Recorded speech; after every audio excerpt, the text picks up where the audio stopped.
Punjabi radio USA ਸੁਣ ਰਹੇ ਸਾਰੇ ਸਰੋਤਿਆਂ ਨੂੰ ਮੇਰੇ ਜਗਮੋਹਨ ਸਿੰਘ ਵੱਲੋਂ ਪਿਆਰ ਅਤੇ ਸਤਿਕਾਰ ਭਰੀ ਸਤਿ ਸ਼੍ਰੀ ਅਕਾਲ। ਅੱਜ 7 ਮਾਰਚ ਦਿਨ ਸੋਮਵਾਰ ਪ੍ਰੋਗਰਾਮ ਲੈ ਕੇ ਹਾਜ਼ਰ ਹਾਂ ਅਪਡੇਟ ਅਮਰੀਕਾ, ਜਿਸ ਦੇ ਵਿੱਚ ਤੁਹਾਨੂੰ ਵਰਲਡ ਦੀਆਂ ਨਿਊਜ਼, ਅਮਰੀਕਾ ਦੀਆਂ ਨਿਊਜ਼, ਮੌਸਮ ਦੇ ਬਾਰੇ ਜਾਣਕਾਰੀ, ਇਕਨੋਮੀ ਦੀ ਜਾਣਕਾਰੀ, ਵੱਖ-ਵੱਖ ਕੰਟਰੀ ਦੇ ਹਿਸਾਬ ਨਾਲ ਕਰੰਸੀ ਐਕਸਚੇਂਜ ਰੇਟ ਅਤੇ ਸੋਨੇ ਅਤੇ ਚਾਂਦੀ ਦੇ ਰੇਟ ਦੱਸਾਂਗੇ। ਖਬਰਾਂ ਦੀ ਸ਼ੁਰੂਆਤ ਕਰਨ ਤੋਂ ਪਹਿਲਾਂ ਅਸੀਂ ਧੰਨਵਾਦ ਕਰਦੇ ਹਾਂ ਆਪਣੇ ਸਪਾਂਸਰ ਦਾ, ਜਿਨ੍ਹਾਂ ਨੇ ਅੱਜ ਦੇ ਇਸ ਪ੍ਰੋਗਰਾਮ ਦੇ ਵਿੱਚ ਹਿੱਸਾ ਪਾ ਕੇ ਇਸ ਨੂੰ ਅੱਗੇ ਵਧਾਇਆ ਅਤੇ ਤੁਹਾਡੇ ਤੱਕ ਪਹੁੰਚਾਇਆ।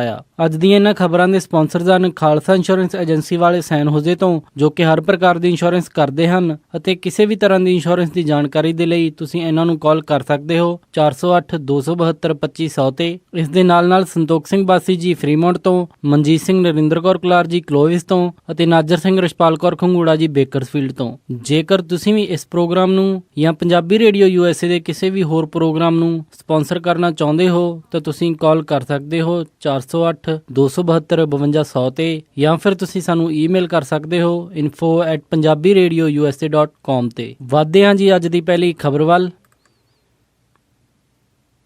ਨਿਊਯਾਰਕ ਦੇ ਸਾਬਕਾ ਮੇਅਰ ਮਾਈਕਲ ਬਲੂਮਬਰਗ, ਜੋ ਕਿ ਰਾਸ਼ਟਰਪਤੀ ਦੇ ਹੋਣ ਵਾਲੀਆਂ ਚੋਣਾਂ ਦੇ ਵਿੱਚ ਇੰਡੀਪੈਂਡੈਂਟ ਕੈਂਡੀਡੇਟ ਦੇ ਤੌਰ ਦੇ ਉੱਤੇ ਖੜੇ ਹੋਣ ਦੀ ਸੋਚ ਰਹੇ ਸਨ, ਉਹਨਾਂ ਨੇ ਅੱਜ ਆਪਣਾ ਨਾਮ ਵਾਪਿਸ ਲੈ ਲਿਆ ਹੈ। ਮਾਈਕਲ ਬਲੂਮਬਰਗ ਨੇ ਕਿਹਾ ਕਿ ਉਹ ਇੰਡੀਪੈਂਡੈਂਟ ਤੌਰ ਦੇ ਉੱਤੇ ਰਾਸ਼ਟਰਪਤੀ ਦੇ ਚੋਣਾਂ ਦੇ ਵਿੱਚ ਹਿੱਸਾ ਨਹੀਂ ਲੈਣਗੇ, ਕਿਉਂਕਿ ਇਸ ਦੇ ਨਾਲ ਰਿਪਬਲਿਕਨ ਪਾਰਟੀ ਦੇ ਡੋਨਾਲਡ ਟਰੰਪ ਜਾਂ ਫਿਰ ਟੈਡ ਕਰੂਜ਼ ਦੇ ਚਾਂਸਸ ਰਾਸ਼ਟਰਪਤੀ ਬਣਨ ਦੇ ਵੱਧ ਜਾਣਗੇ। ਰਾਸ਼ਟਰਪਤੀਆਂ ਦੀ ਹੋਣ ਵਾਲੀਆਂ ਚੋਣਾਂ ਦੇ ਵਿੱਚ ਤਿਕੋਣੀਆ ਮੁਕਾਬਲਾ ਬਣਦਾ ਹੈ ਤੇ ਜੇ ਕਿਸੇ ਵੀ ਕੈਂਡੀਡੇਟ ਨੂੰ ਕਲੀਅਰ ਮੈਜੋਰਟੀ ਨਹੀਂ ਮਿਲਦੀ ਅਤੇ ਜਿੰਨੇ ਇਲੈਕਟੋਰਲ ਕਾਲਜ ਰਾਸ਼ਟਰਪਤੀ ਚੁਣੇ ਜਾਣ ਦੇ ਲਈ ਇੱਕ ਕੈਂਡੀਡੇਟ ਨੂੰ ਚਾਹੀਦੇ ਹੁੰਦੇ ਹਨ ਉਹ ਨਹੀਂ ਮਿਲਦੇ, ਤਾਂ ਫੈਸਲਾ ਹਾਊਸ ਆਫ ਰਿਪਰੈਜ਼ੈਂਟੇਟਿਵ ਦੇ ਕੋਲ ਚਲਾ ਜਾਂਦਾ ਹੈ। ਉਹਨਾਂ ਨੇ ਕਿਹਾ ਜੇਕਰ ਇੰਜ ਹੋ ਗਿਆ ਤਾਂ ਹਾਊਸ ਆਫ ਰਿਪਰੈਜ਼ੈਂਟੇਟਿਵ, ਜਿੱਥੇ ਕਿ ਰਿਪਬਲਿਕਨ ਪਾਰਟੀ ਦੀ ਮੈਜੋਰਟੀ ਹੈ, ਤਾਂ ਉਹ ਰਿਪਬਲਿਕਨ ਕੈਂਡੀਡੇਟ ਹੀ ਅੱਗੇ ਲੈ ਕੇ ਆਉਣਗੇ ਤੇ ਇਸ ਦੇ ਨਾਲ ਡੋਨਾਲਡ ਟਰੰਪ ਜਾਂ ਫਿਰ ਟੈਡ ਕਰੂਜ਼ ਦੇ ਵਿੱਚੋਂ ਕਿਸੇ ਦੇ ਵੀ ਰਾਸ਼ਟਰਪਤੀ ਬਣਨ ਦੇ ਚਾਂਸਸ ਉਹ ਵੱਧ ਜਾਣਗੇ। ਮਾਈਕਲ ਬਲੂਮਬਰਗ ਨੇ ਕਿਹਾ ਕਿ ਉਹ ਇਹੋ ਜਿਹਾ ਕੋਈ ਵੀ ਰਿਸਕ ਨਹੀਂ ਲੈ ਸਕਦੇ, ਇਸ ਕਰਕੇ ਉਹ ਆਪਣਾ ਨਾਮ ਵਾਪਿਸ ਲੈ ਰਹੇ ਹਨ। ਹਾਲਾਂਕਿ ਮਾਈਕਲ ਬਲੂਮਬਰਗ ਨੂੰ ਕੋਈ ਵੀ ਖਾਸ ਸਪੋਰਟ ਨਹੀਂ ਮਿਲੀ ਸੀ ਅਤੇ ਇੱਕ ਕਰਵਾਏ ਗਏ ਸਰਵੇ ਦੇ ਵਿੱਚ ਸਿਰਫ 12% ਵੋਟਰਸ ਨੇ ਹੀ ਆਖਿਆ ਸੀ ਕਿ ਉਹ ਡੈਮੋਕ੍ਰੈਟਿਕ ਪਾਰਟੀ ਦੀ ਹਿਲਰੀ ਕਲਿੰਟਨ ਅਤੇ ਰਿਪਬਲਿਕਨ ਪਾਰਟੀ ਦੇ ਡੋਨਾਲਡ ਟਰੰਪ ਦੇ ਵਿਚਕਾਰ ਮੁਕਾਬਲਾ ਹੁੰਦਾ ਹੈ ਤਾਂ ਉਹ ਮਾਈਕਲ ਬਲੂਮਬਰਗ ਨੂੰ ਵੋਟ ਪਾ ਸਕਦੇ ਹਨ। ਇਸ ਸਰਵੇ ਦੇ ਵਿੱਚ 41% ਲੋਕ ਹਿਲਰੀ ਕਲਿੰਟਨ ਦੇ ਹੱਕ ਵਿੱਚ ਆਏ ਅਤੇ 31% ਲੋਕ ਡੋਨਾਲਡ ਟਰੰਪ ਦੇ ਹੱਕ ਵਿੱਚ ਆਏ। ਰਿਪਬਲਿਕਨ ਪਾਰਟੀ ਡੋਨਾਲਡ ਟਰੰਪ ਨੂੰ ਲੈ ਕੇ ਕਾਫੀ ਅਸਮੰਜਸ ਦੇ ਵਿੱਚ ਪਈ ਹੋਈ ਹੈ। ਡੋਨਾਲਡ ਟਰੰਪ, ਜੋ ਕਿ ਰਿਪਬਲਿਕਨ ਪਾਰਟੀ ਦੇ ਵੱਲੋਂ ਸਭ ਤੋਂ ਵੱਡੇ ਦਾਅਵੇਦਾਰ ਨਜ਼ਰ ਆ ਰਹੇ ਹਨ, ਉੱਥੇ ਹੀ ਪਾਰਟੀ ਦੇ ਵਿੱਚ ਉਹਨਾਂ ਦਾ ਅੰਤਰ ਵਿਰੋਧ ਹੋਣਾ ਸ਼ੁਰੂ ਹੋ ਗਿਆ ਹੈ, ਕਿਉਂਕਿ ਪਾਰਟੀ ਦੇ ਕਈ ਸੀਨੀਅਰ ਲੀਡਰ ਡੋਨਾਲਡ ਟਰੰਪ ਨੂੰ ਬਾਹਰੀ ਨੇਤਾ ਮੰਨਦੇ ਹਨ ਅਤੇ ਉਹਨਾਂ ਦਾ ਕਹਿਣਾ ਹੈ ਕਿ ਡੋਨਾਲਡ ਟਰੰਪ ਰਿਪਬਲਿਕਨ ਵਿਚਾਰਾਂ ਦੇ ਨਾਲ ਮੇਲ ਨਹੀਂ ਖਾਂਦੇ। ਹਾਊਸ ਸਪੀਕਰ ਪੌਲ ਰਿਆਨ ਅਤੇ ਉਸ ਤੋਂ ਬਾਅਦ ਸੀਨੀਅਰ ਲੀਡਰ ਮੈਟ ਰੋਮਨੀ ਦੁਆਰਾ ਡੋਨਾਲਡ ਟਰੰਪ ਦੀ ਹੋਈ ਨਿੰਦਾ ਤੋਂ ਬਾਅਦ ਰਿਪਬਲਿਕਨ ਪਾਰਟੀ ਦੇ ਵਿੱਚ ਇਹ ਕਾਫੀ ਗੱਲਾਂ ਹੋਣ ਲੱਗ ਪਈਆਂ ਹਨ ਕਿ ਰਿਪਬਲਿਕਨ ਪਾਰਟੀ ਦੀ ਹੁਣ ਅੱਖ ਜੁਲਾਈ ਦੇ ਵਿੱਚ ਕਲੀਵਲੈਂਡ ਦੇ ਵਿੱਚ ਹੋਣ ਵਾਲੀ ਪਾਰਟੀ ਦੀ ਕਨਵੈਨਸ਼ਨ ਦੇ ਉੱਤੇ ਟਿਕੀ ਹੋਈ ਹੈ, ਜਿੱਥੇ ਜੇਕਰ ਕਿਸੇ ਵੀ ਕੈਂਡੀਡੇਟ ਨੂੰ ਪੂਰੇ ਡੈਲੀਗੇਟਸ ਨਹੀਂ ਮਿਲਦੇ ਤਾਂ ਉਸ ਕਨਵੈਨਸ਼ਨ ਦੇ ਵਿੱਚ ਇਹ ਡਿਸਾਈਡ ਹੋਵੇਗਾ ਕਿ ਕੌਣ ਰਿਪਬਲਿਕਨ ਪਾਰਟੀ ਦਾ ਉਮੀਦਵਾਰ ਰਾਸ਼ਟਰਪਤੀ ਦੀਆਂ ਚੋਣਾਂ ਦੇ ਵਿੱਚ ਬਣੇਗਾ। ਪਰ ਇਸ ਤੋਂ ਪਹਿਲਾਂ 15 ਮਾਰਚ ਨੂੰ ਹੋਣ ਵਾਲੀਆਂ ਫਲੋਰੀਡਾ, ਇਲੀਨੋਏ ਅਤੇ ਓਹਾਇਓ ਦੀਆਂ ਵੋਟਾਂ ਵੀ ਇਹ ਕਾਫੀ ਹੱਦ ਤੱਕ ਤੈਅ ਕਰਨਗੀਆਂ, ਕਿਉਂਕਿ ਇੱਥੇ ਜਿਹੜੇ ਵੀ ਕੈਂਡੀਡੇਟ ਨੇ ਮੈਜੋਰਟੀ ਡੈਲੀਗੇਟਸ ਹਾਸਲ ਕੀਤੇ ਤਾਂ ਉਹ ਸਟੇਟ ਦੇ ਸਾਰੇ ਡੈਲੀਗੇਟਸ ਉਸੇ ਨੂੰ ਆ ਜਾਣਗੇ ਤੇ ਜੇਕਰ ਟਰੰਪ ਇਹਨਾਂ ਤਿੰਨਾਂ ਸਟੇਟਸ ਦੇ ਵਿੱਚ ਇਹ ਸਾਰੇ ਡੈਲੀਗੇਟਸ ਜਿੱਤ ਲੈਂਦੇ ਹਨ ਤਾਂ ਉਹਨਾਂ ਨੂੰ ਰੋਕਣਾ ਸ਼ਾਇਦ ਰਿਪਬਲਿਕਨ ਪਾਰਟੀ ਦੇ ਲਈ ਮੁਸ਼ਕਿਲ ਹੋ ਜਾਵੇਗਾ। ਸੋ ਹੁਣ ਪਾਰਟੀ ਦੀ ਅੱਖ 15 ਮਾਰਚ ਦੇ ਉੱਤੇ ਟਿਕੀ ਹੋਈ ਹੈ ਤੇ ਉਸ ਤੋਂ ਬਾਅਦ ਉਹਨਾਂ ਨੂੰ ਉਮੀਦ ਹੈ ਕਿ ਜੁਲਾਈ ਦੇ ਵਿੱਚ ਹੋਣ ਵਾਲੀ ਕਨਵੈਨਸ਼ਨ ਦੇ ਵਿੱਚ ਉਹ ਡੋਨਾਲਡ ਟਰੰਪ ਦੇ ਉੱਤੇ ਕਿਸੇ ਨਾ ਕਿਸੇ ਤਰ੍ਹਾਂ ਕਾਬੂ ਪਾ ਲੈਣਗੇ।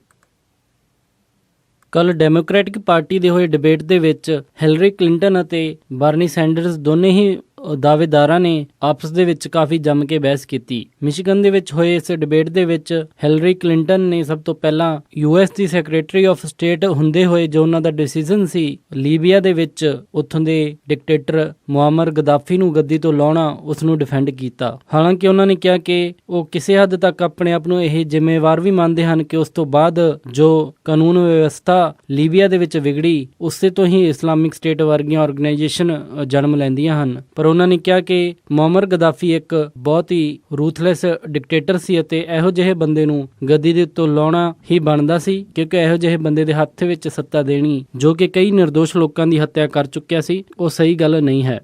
ਇਸ ਤੋਂ ਬਾਅਦ ਦੋਨੋਂ ਹੀ ਕੈਂਡੀਡੇਟਸ ਨੇ ਜੋ ਬੇਲ ਆਊਟ ਪੈਕੇਜ ਆਟੋ ਇੰਡਸਟਰੀ ਨੂੰ ਮਿਲਿਆ ਹੈ ਉਸ ਦੇ ਵਿੱਚ ਤੇ ਚਰਚਾ ਕੀਤੀ ਅਤੇ ਉਹਨਾਂ ਨੇ ਇੱਕ ਦੂਸਰੇ ਦੇ ਉੱਤੇ ਇਹ ਇਲਜ਼ਾਮ ਲਗਾਇਆ ਕਿ ਕਿਸ ਨੇ ਇਸ ਦੇ ਹੱਕ ਵਿੱਚ ਵੋਟ ਪਾਈ ਹੈ ਤੇ ਕਿਸ ਨੇ ਨਹੀਂ ਵੋਟ ਪਾਈ। ਬਰਨੀ ਸੈਂਡਰਸ ਨੇ ਰਿਪਲਾਈ ਦਿੰਦੇ ਹੋਏ ਕਿਹਾ ਕਿ ਉਹ ਵਾਲ ਸਟਰੀਟ ਨੂੰ ਫਾਇਦਾ ਪਹੁੰਚਾਉਣ ਵਾਲੇ ਕਿਸੇ ਵੀ ਬਿੱਲ ਦੇ ਉੱਤੇ ਵੋਟ ਨਹੀਂ ਪਾ ਸਕਦੇ। ਇਸੇ ਦੇ ਨਾਲ ਉਹ ਹਿਲਰੀ ਕਲਿੰਟਨ ਦੀ ਤਰਫ ਵੀ ਇਸ਼ਾਰਾ ਕਰ ਰਹੇ ਸਨ, ਜਿਨ੍ਹਾਂ ਦੇ ਉੱਤੇ ਬਰਨੀ ਸੈਂਡਰਸ ਸ਼ੁਰੂ ਤੋਂ ਹੀ ਇਲਜ਼ਾਮ ਲਾ ਰਹੇ ਹਨ ਕਿ ਹਿਲਰੀ ਕਲਿੰਟਨ ਨੂੰ ਵਾਲ ਸਟਰੀਟ ਦੀ ਭਾਰੀ ਸਪੋਰਟ ਹੈ। ਮਿਸ਼ੀਗਨ ਦੇ ਵਿੱਚ ਮੰਗਲਵਾਰ ਨੂੰ ਡੈਮੋਕ੍ਰੈਟਿਕ ਪਾਰਟੀ ਦੀਆਂ ਪ੍ਰਾਇਮਰੀਜ਼ ਹੋਣੀਆਂ ਹਨ, ਜਿਨ੍ਹਾਂ ਦੇ ਵਿੱਚ ਇਹ ਦੋਨੇ ਹੀ ਉਮੀਦਵਾਰ ਆਪਸ ਦੇ ਵਿੱਚ ਟਕਰਾਉਣਗੇ।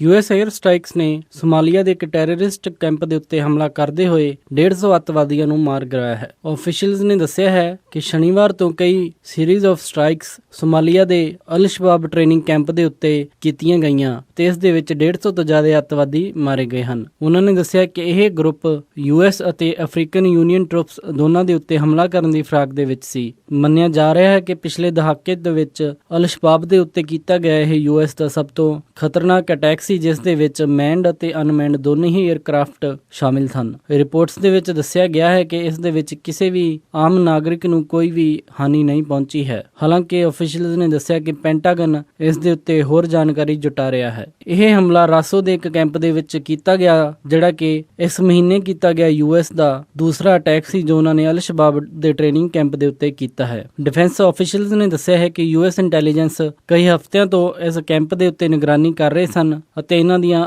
ਗਤੀਵਿਧੀਆਂ ਦੇ ਉੱਤੇ ਨਜ਼ਰ ਰੱਖ ਰਹੇ ਸਨ। ਉਹਨਾਂ ਨੇ ਕਿਹਾ ਕਿ ਆਉਣ ਵਾਲੇ ਦਿਨਾਂ ਦੇ ਵਿੱਚ ਕਈ ਸਾਰੇ ਫਾਈਟਰਸ ਦੇ ਗਰੁੱਪ ਨੂੰ ਕਿਸੇ ਭਾਰੀ ਹਮਲੇ ਦੇ ਲਈ ਤਿਆਰ ਕੀਤਾ ਜਾ ਰਿਹਾ ਸੀ। ਇਸ ਤੋਂ ਪਹਿਲਾਂ ਪਿਛਲੇ ਮਹੀਨੇ ਜੋ ਐਮੀਰੇਟਸ ਦੇ ਇੱਕ ਜਹਾਜ਼ ਦੇ ਵਿੱਚ ਅਟੈਕ ਹੋਇਆ ਸੀ, ਜਿਸ ਦੇ ਵਿੱਚ ਜਹਾਜ਼ ਜਦੋਂ ਹਵਾ ਦੇ ਵਿੱਚ ਸੀ ਉਸ ਦੇ ਵਿੱਚ ਹੋਲ ਹੋ ਗਿਆ ਸੀ। ਉਸ ਤੋਂ ਬਾਅਦ ਉਸ ਨੂੰ ਐਮਰਜੈਂਸੀ ਲੈਂਡਿੰਗ ਕਰਵਾਉਣੀ ਪਈ ਸੀ। ਇਸ ਦੀ ਜ਼ਿੰਮੇਵਾਰੀ ਅਲ ਸ਼ਬਾਬ ਨੇ ਲਈ ਸੀ। ਹਾਲਾਂਕਿ ਉਸ ਦੇ ਵਿੱਚ ਬੰਬਰ ਨੂੰ ਛੱਡ ਕੇ ਹੋਰ ਕਿਸੇ ਵੀ ਵਿਅਕਤੀ ਦੀ ਜਾਨ ਨਹੀਂ ਗਈ ਸੀ। ਅਲ ਸ਼ਬਾਬ ਅੱਤਵਾਦੀ ਗਰੁੱਪ ਨੇ ਇਸ ਹਮਲੇ ਦੀ ਜ਼ਿੰਮੇਵਾਰੀ ਲੈਂਦੇ ਹੋਏ ਇਹ ਸਟੇਟਮੈਂਟ ਦਿੱਤੀ ਸੀ ਕਿ ਉਹਨਾਂ ਦਾ ਟਾਰਗੇਟ ਪੱਛਮੀ ਅਤੇ ਟਰਕਿਸ਼ ਇੰਟੈਲੀਜੈਂਸ ਆਫੀਸ਼ੀਅਲਸ ਨੂੰ ਮਾਰਨਾ ਸੀ, ਪਰ ਬੰਬਰ ਸ਼ਾਇਦ ਗਲਤੀ ਦੇ ਨਾਲ ਕਿਸੇ ਗਲਤ ਪਲੇਨ ਦੇ ਵਿੱਚ ਬੈਠ ਗਿਆ ਸੀ। ਇਸ ਤੋਂ ਪਹਿਲਾਂ ਅਲ ਸ਼ਬਾਬ ਨੇ ਇਹ ਵੀ ਕਲੇਮ ਕੀਤਾ ਸੀ ਕਿ ਉਹਨਾਂ ਨੇ 100 ਕੀਨੀਆ ਦੇ ਟਰੂਪਸ ਨੂੰ ਸੋਮਾਲੀਆ ਦੇ ਵਿੱਚ ਮਾਰ ਗਿਰਾਇਆ ਹੈ। ਸੋਮਾਲੀਆ ਦੇ ਵਿੱਚ ਮੌਜੂਦਾ 4000 ਕੀਨੀਆ ਦੇ ਟਰੂਪਸ ਹਨ ਜੋ ਕਿ UN ਦੀ ਤਰਫ ਤੋਂ ਸੋਮਾਲੀਆ ਦੇ ਵਿੱਚ ਪੀਸ ਕੀਪਿੰਗ ਮਿਸ਼ਨ ਦੇ ਉੱਤੇ ਗਏ ਹੋਏ ਹਨ।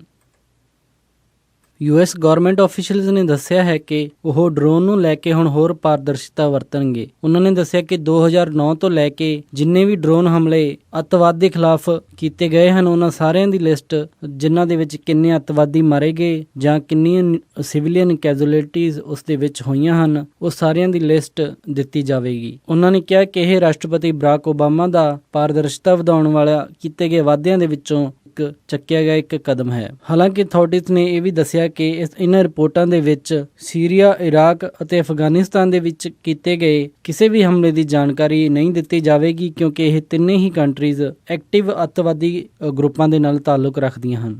US ਦੇ ਡਰੋਨ ਜੋ ਕਿ ਕਾਫੀ ਚਿਰ ਤੋਂ ਚਰਚਾ ਦਾ ਵਿਸ਼ਾ ਬਣਿਆ ਹੋਇਆ ਹੈ, ਜਿਸ ਦੇ ਵਿੱਚ ਲੋਕ ਇਸ ਦੀ ਕੜੀ ਨਿੰਦਾ ਕਰਦੇ ਹਨ ਕਿ ਕੋਈ ਵੀ ਰੋਬੋਟ ਦੇ ਦੁਆਰਾ ਚਲਾਇਆ ਗਿਆ 에ਅਰ ਫਾਈਟਰ ਆਮ ਲੋਕਾਂ ਨੂੰ ਮਾਰ ਰਿਹਾ ਹੈ। ਅਥਾਰਟੀਜ਼ ਨੇ ਦੱਸਿਆ ਕਿ ਇਹ ਡਾਟਾ ਪਬਲਿਕ ਕਰਕੇ ਇਹ ਸਾਰੀ ਜਾਣਕਾਰੀ ਆਮ ਲੋਕਾਂ ਦੇ ਨਾਲ ਸਾਂਝੀ ਕੀਤੀ ਜਾਵੇਗੀ ਕਿ ਇਸ ਦੇ ਵਿੱਚ ਕਿੰਨੇ ਅੱਤਵਾਦੀ ਹਮਲਿਆਂ ਨੂੰ ਰੋਕਣ ਦੇ ਵਿੱਚ ਕਾਮਯਾਬੀ ਮਿਲੀ ਹੈ ਜਾਂ ਫਿਰ ਕਿੰਨੇ ਅੱਤਵਾਦੀ ਇਸ ਦੇ ਵਿੱਚ ਮਾਰੇ ਗਏ ਹਨ। ਇਹ ਸਨ ਅੱਜ ਦੀਆਂ ਕੁਝ ਖਾਸ ਖਬਰਾਂ। ਹੁਣ ਵਧਦੇ ਹਾਂ ਜੀ ਮੌਸਮ ਦੀ ਜਾਣਕਾਰੀ ਦੇ ਵੱਲ। ਮੰਗਲਵਾਰ ਨੂੰ ਸੈਨ ਹੋਜ਼ੇ ਦੇ ਵਿੱਚ ਹਾਈ ਟੈਂਪਰੇਚਰ ਰਹੇਗਾ 63 ਡਿਗਰੀ ਅਤੇ ਲੋ ਟੈਂਪਰੇਚਰ 50 ਡਿਗਰੀ। ਦਿਨ ਦੇ ਟਾਈਮ ਮੌਸਮ ਸਾਫ਼ ਰਹੇਗਾ, ਪਰ ਰਾਤ ਨੂੰ ਮੀਂਹ ਪੈਣ ਦੇ ਚਾਂਸ ਹਨ। ਸੈਨ ਫਰਾਂਸਿਸਕੋ ਦੇ ਵਿੱਚ 58 ਡਿਗਰੀ ਹਾਈ ਅਤੇ 53 ਡਿਗਰੀ ਲੋ। ਇੱਥੇ ਵੀ ਦਿਨ ਦੇ ਵਿੱਚ ਮੌਸਮ ਸਾਫ਼ ਰਹੇਗਾ ਅਤੇ ਰਾਤ ਨੂੰ ਮੀਂਹ ਪੈਣ ਦੇ ਅਸਾਰ ਹਨ। ਸੈਕਰਾਮੈਂਟੋ ਦੇ ਵਿੱਚ 62 ਡਿਗਰੀ ਹਾਈ ਅਤੇ 47 ਡਿਗਰੀ ਲੋ। ਦਿਨ ਦੇ ਟਾਈਮ ਬੱਦਲਵਾਈ ਬਣੀ ਰਹੇਗੀ ਅਤੇ ਰਾਤ ਨੂੰ ਮੀਂਹ ਪਵੇਗਾ। ਯੂਬਾ ਸਿਟੀ ਦੇ ਵਿੱਚ 61 ਡਿਗਰੀ ਹਾਈ ਅਤੇ ਰਾਤ ਨੂੰ 48 ਡਿਗਰੀ ਲੋ। ਇੱਥੇ ਵੀ ਦਿਨ ਦੇ ਟਾਈਮ ਬੱਦਲਵਾਈ ਬਣੀ ਰਹੇਗੀ ਅਤੇ ਰਾਤ ਨੂੰ ਮੀਂਹ ਪਵੇਗਾ। ਸਟਾਕਟਨ ਦੇ ਵਿੱਚ 64 ਡਿਗਰੀ ਹਾਈ ਅਤੇ ਰਾਤ ਨੂੰ 49 ਡਿਗਰੀ ਲੋ। ਦਿਨ ਦੇ ਵਿੱਚ ਮੌਸਮ ਸਾਫ਼ ਰਹੇਗਾ ਅਤੇ ਰਾਤ ਨੂੰ ਬੂੰਦਾਬਾਂਦੀ ਹੋਣ ਦੇ ਅਸਾਰ ਹਨ। ਟ੍ਰੇਸੀ ਦੇ ਵਿੱਚ 64 ਡਿਗਰੀ ਹਾਈ ਅਤੇ ਰਾਤ ਨੂੰ 49 ਡਿਗਰੀ ਲੋ। ਇੱਥੇ ਵੀ ਰਾਤ ਨੂੰ ਬੂੰਦਾਬਾਂਦੀ ਹੋਣ ਦੇ ਅਸਾਰ ਹਨ। ਮੋਡੈਸਟੋ ਦੇ ਵਿੱਚ 66 ਡਿਗਰੀ ਹਾਈ ਅਤੇ ਰਾਤ ਨੂੰ 48 ਡਿਗਰੀ ਲੋ। ਮੌਸਮ ਸਾਫ਼ ਰਹੇਗਾ। ਫ੍ਰੇਜ਼ਨੋ ਦੇ ਵਿੱਚ 63 ਡਿਗਰੀ ਹਾਈ ਅਤੇ ਰਾਤ ਨੂੰ 43 ਡਿਗਰੀ ਲੋ। ਮੌਸਮ ਸਾਫ਼ ਰਹੇਗਾ। ਬੇਕਰਫੀਲਡ ਦੇ ਵਿੱਚ 63 ਡਿਗਰੀ ਹਾਈ ਅਤੇ ਰਾਤ ਨੂੰ 46 ਡਿਗਰੀ ਲੋ।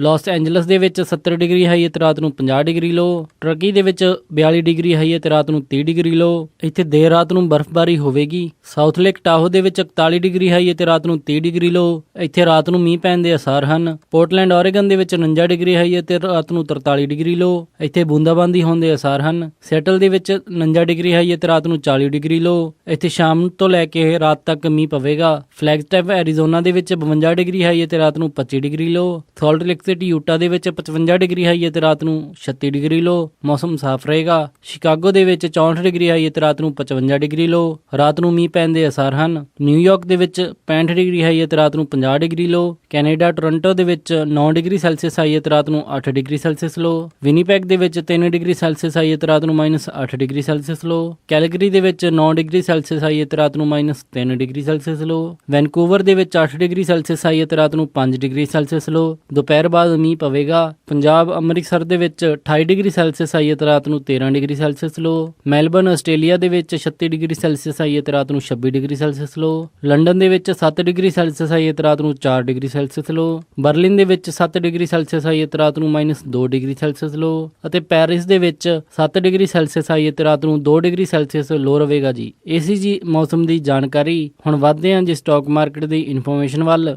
ਸੋਮਵਾਰ ਨੂੰ ਕਲੋਜ਼ਿੰਗ ਦੇ ਸਮੇਂ ਡਾਓ ਜੋਨਸ 67 ਅੰਕਾਂ ਦੇ ਵਾਧੇ ਦੇ ਨਾਲ 17,073.95 ਤੇ ਬੰਦ ਹੋਇਆ। ਨੈਸਡੈਕ 8 ਅੰਕਾਂ ਦੇ ਵਾਧੇ ਦੇ ਨਾਲ 4708.25 ਤੇ ਬੰਦ ਹੋਇਆ। S&P 1 ਅੰਕ ਦੇ ਵਾਧੇ ਦੇ ਨਾਲ 2001.76 ਤੇ ਬੰਦ ਹੋਇਆ। ਅਤੇ ਵਿਲਸ਼ਾਇਰ 5000 49 ਅੰਕਾਂ ਦੇ ਵਾਧੇ ਦੇ ਨਾਲ 20,659.09 ਤੇ ਬੰਦ ਹੋਇਆ। ਕਰੰਸੀ ਐਕਸਚੇਂਜ ਰੇਟ ਦੇ ਵਿੱਚ ਇੱਕ US ਡਾਲਰ ਦੀ ਕੀਮਤ ਰਹੀ 67 ਰੁਪਏ 7 ਪੈਸੇ, ਇੱਕ ਕੈਨੇਡੀਅਨ ਡਾਲਰ ਦੀ ਕੀਮਤ ਰਹੀ 50 ਰੁਪਏ 46 ਪੈਸੇ, ਇੱਕ ਬ੍ਰਿਟਿਸ਼ ਪਾਉਂਡ ਦੀ ਕੀਮਤ ਰਹੀ 95 ਰੁਪਏ 71 ਪੈਸੇ, ਇੱਕ ਯੂਰੋ ਦੀ ਕੀਮਤ ਰਹੀ 73 ਰੁਪਏ 87 ਪੈਸੇ, ਇੱਕ ਆਸਟ੍ਰੇਲੀਅਨ ਡਾਲਰ ਦੀ ਕੀਮਤ ਰਹੀ 49 ਰੁਪਏ 95 ਪੈਸੇ, ਇੱਕ ਨਿਊਜ਼ੀਲੈਂਡ ਡਾਲਰ ਦੀ ਕੀਮਤ ਰਹੀ 45 ਰੁਪਏ 49 ਪੈਸੇ, ਇੱਕ ਸਿੰਗਾਪੁਰ ਡਾਲਰ ਦੀ ਕੀਮਤ ਰਹੀ 48 ਰੁਪਏ 60 ਪੈਸੇ, ਇੱਕ ਬਹਿਰੀਨੀ ਦਿਨਾਰ ਦੀ ਕੀਮਤ ਰਹੀ 177 ਰੁਪਏ 88 ਪੈਸੇ ਅਤੇ ਇੱਕ ਕੁਵੈਤੀ ਦਿਨਾਰ ਦੀ ਕੀਮਤ ਰਹੀ 213 ਰੁਪਏ 8 ਪੈਸੇ। ਸੋਨੇ ਦਾ ਰੇਟ $1268.76 ਪਰ ਆਉਂਸ ਰਿਹਾ ਅਤੇ ਚਾਂਦੀ $15.69 ਪਰ ਆਉਂਸ ਰਹੀ। ਇਸੇ ਦੇ ਨਾਲ ਅੱਜ ਦਾ ਇਹ ਖਬਰਾਂ ਦਾ ਬੁਲੇਟਿਨ ਇੱਥੇ ਹੀ ਸਮਾਪਤ ਕਰਦੇ ਹਾਂ ਜੀ। ਇਜਾਜ਼ਤ ਦਿਓ। ਉਮੀਦ ਹੈ ਕਿ ਤੁਹਾਨੂੰ ਅੱਜ ਦਾ ਇਹ ਪ੍ਰੋਗਰਾਮ ਪਸੰਦ ਆਇਆ ਹੋਵੇਗਾ। ਕਿਸੇ ਵੀ ਤਰ੍ਹਾਂ ਦੀ ਫੀਡਬੈਕ ਦੇ ਲਈ ਤੁਸੀਂ ਸਾਨੂੰ ਕਾਲ ਕਰ ਸਕਦੇ ਹੋ 408 272 5200 ਤੇ, ਜਾਂ ਫਿਰ ਤੁਸੀਂ ਸਾਨੂੰ ਈਮੇਲ ਕਰ ਸਕਦੇ ਹੋ info@punjabiradiousa.com ਤੇ। ਇੱਕ ਵਾਰੀ ਫਿਰ ਸਾਰੇ ਹੀ ਸਪਾਂਸਰ ਦਾ ਬਹੁਤ-ਬਹੁਤ ਧੰਨਵਾਦ। ਮਿਲਦੇ ਹਾਂ ਜੀ ਅਪਡੇਟ ਅਮਰੀਕਾ ਦੇ ਅਗਲੇ ਅੰਕ ਵਿੱਚ। ਤਦ ਤੱਕ ਲਈ ਸਾਰਿਆਂ ਨੂੰ ਪਿਆਰ ਅਤੇ ਸਤਿਕਾਰ ਭਰੀ ਸਤਿ ਸ਼੍ਰੀ ਅਕਾਲ। ਸੁਣਦੇ ਰਹੋ ਜੀ ਪੰਜਾਬੀ ਰੇਡੀਓ USA।